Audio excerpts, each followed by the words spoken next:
Welcome to the channel, welcome to the channel, welcome to the channel, yeah. Oh, hello. So, as you can see, I am doing my own, top 5 book awards.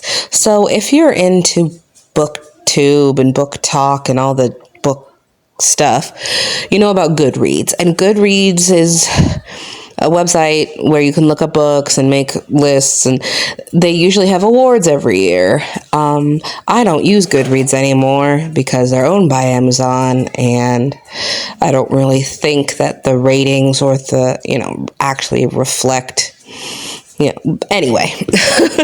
But usually every time they do awards, it's just a popularity contest, so I thought that I would have my own awards. So those were the genres that you saw in the beginning, and I'm kind of putting this in my reading journal. So I'm doing romance, fantasy, horror, thriller, mystery category, and then graphic novel, because I do read graphic novels and manga. These are the nominees for romance. So we have Before I Let Go by Kennedy Ryan, Yours Truly by Abby Jimenez, This Could Be Us by Kennedy Ryan, Part of Your World by Abby Jimenez, Nightmare Before Christmas, and Out on a Limb. So I had like 2 sets of series, which I read out of order. I read the second one first in both of those, but Before I Let Go is a second chance romance that deals with like depression, and I thought it was really lovely, even though I don't like second chance romance at all. I usually think that if you broke up, you should stay broken up. But there were extenuating circumstances. But that book has, trigger warnings like child loss and things like that. It's really heavy. Then we have Yours Truly, which is about doctors, and one of them has anxiety, and they fall in love through letters, which I love a novel that has an epistolary component. This Could Be Us is set in the same world as Before I Let Go, and it's about a woman who was a housewife, and her husband ends up cheating on her and committing like massive fraud, embezzling, all sorts of stuff. So she has to basically get her life back and decide what she wants to do with her life and how to support her kids. And she falls in love along the way. There's autism rep in here, so that was really nice. Part of Your World is kind of like I'm from the country and poor, I'm from the city and rich. How could we ever really be together? But it's nice. Nightmare Before Christmas was really cute, kind of royal red, red and royal blue meets holidays. And then Out on a Limb was about, a woman who had a underdeveloped hand, accidental pregnancy with a guy who was an amputee. So I love a good disability rep. We're on to the next category, and these are fantasy and sci-fi. And you see me just kind of setting up these pages because I wanted to kind of lay out. My printer has no ink, so I would just, in a perfect world, if I had money, I would buy ink for my printer and just print out the book titles, but I don't have money, so broke girls gotta do what broke girls gotta do. But Fae Bound is basically black elves, black fairies, enough said, and it's sapphic. So Daughters of Jubilation is about a teenager who is dealing in the Jim Crow South, and she has powers that are passed down through slavery, to survive slavery, and it's just coming of age, but dealing with racism and her identity and her sexuality, and it's wonderful. I could have put this in historical, but I feel like her powers have such a central focus that it had to be in here. Root Magic is also set in the Jim Crow South, but it's middle grade, so it's these 2 two kids who are learning about root work and the Gullah Geechee culture, and it's like a warm hug from the ancestors. The Honeys is a fever dream. It's about a non-binary person who goes to this summer camp because they want to figure out what happened to their sister who like went crazy and tried to kill them. And then they are kind of put into this summer camp where there's like mean girls, and it is a trip. I was so confused and I felt like I was on drugs reading that book, but it's really, really good. You'll be confused, but it's worth the read. This Is How You Lose the Time War is basically two agents who go through time leaving letters for each other in the weirdest of ways. And it's just wonderful. And then So Let Them Burn was what happens after you save the world and you were the chosen one and there are dragons and everybody's black and it's wonderful. What happens when you overthrow your oppressors, but they're still around.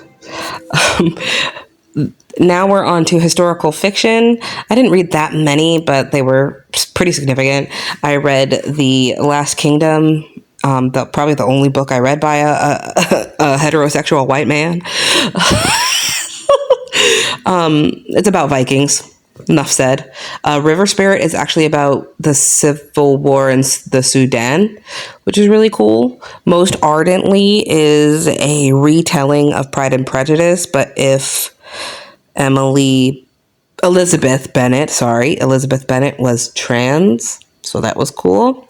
And then The Letters We Keep is kind of like let's figure out what happened to these people.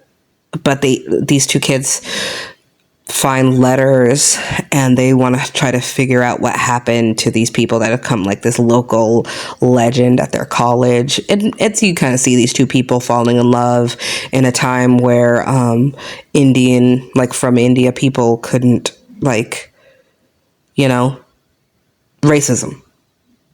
It's not just for the black people. And each of these little setups I did a little differently just to kind of spice it up. I know a lot of people do like a book bracket. Oh, here's my number one book of the year. But I feel that's kind of unfair.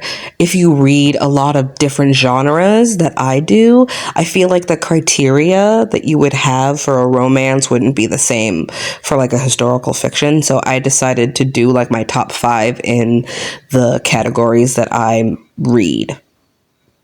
If that makes sense. So this is like my horror, thriller, mystery category. So I have Sisters of a Lost Nation, which is by Nick Medina. He's an Indigenous author, and it's about a girl who tries to figure out, find her missing sister, I believe, and then she uncovers a whole bunch of bad stuff that's been going on and missing Indigenous women, and it's horror too. So it's lots of horror elements, and it has a lot of Indigenous folklore. It's really good. Symphony of Secrets is what I would describe as like a musical mystery, and like basically this college guy who dedicated his whole life to this like composer realizes that this really famous composer stole all of his music from a disabled black woman. And it's him it's like a dual timeline too. So you see like the present time of him figuring out that this guy stole all the music, and then also how that happened, and he has to fight the foundation that wants to like protect this guy who plagiarized, but it's really, really good. The Inheritance Games is a YA, and it's basically this girl and their boys, and she goes into this house and has to like figure out basically this rich guy leaves all of this money and his estate to this random girl. And it's just about figuring out why. And there are lots of like weird puzzles and mind things, and it's fun. I didn't continue in the series because I liked the first one and didn't really care to continue, but it was really good. Ace of Spades was kind of Get Out meets Gossip Girl, set in a prep school. These two black kids get targeted and they have to figure out who's trying to ruin their lives. And Model Home was about, this group of siblings, their parents died, and they had to go back to this house that they thought was haunted, but it's not really haunted. There's black rep, non-binary rep, and autistic rep, and a lot of trigger warnings. So it's heavy, but by one of my favorite authors of all time, River Solomon. I love everything they write. So last category is graphic novel. I had 4, the Attack on Titan series. It's a manga, and it's really bloody and gory, but amazing.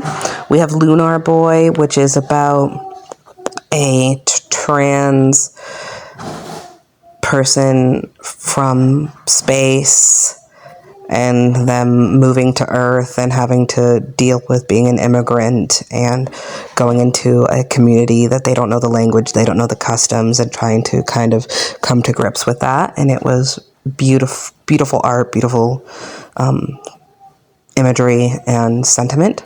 We have Anzu and the Eternal Darkness, and that was like a lot of Vietnamese and Japanese folklore, which was really interesting, and the art style was really good, and a girl going into the spirit world and rescuing souls, and very fantastical and amazing. And then Brooms was basically feminism, like women's rights, black rights, but with magic, and like them denying magic from black people and indigenous people and secret broom races. And there's lots of rep in that book, which was really, really nice to see. So now we're just going through each of these categories and kind of deciding which one is my favorite. And this was harder than I thought it was going to be, if I'm going to be perfectly honest.